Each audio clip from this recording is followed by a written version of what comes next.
سلام رفقا. چطوری میتونیم شارژ ایرانسل رو 20% ارزونتر بخریم؟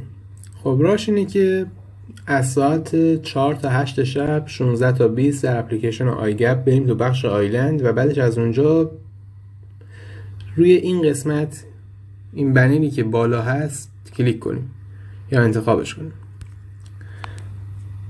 خب الان باید شماره تلفنمون رو انتخاب کنیم. من شماره تلفن ایرانسل هم اینجا تایپ کردم.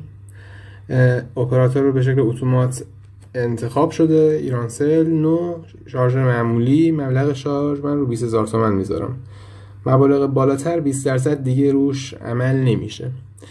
تو این حالت 20 تومن میشه 16 تومن. روی ادامه کلیک میکنم، انتخابش میکنم. یه تخفیفی هم از قبل داشتم، از اونم استفاده میکنم و میذارم روی پرداخت. خب الان فقط بایستی شماره کارت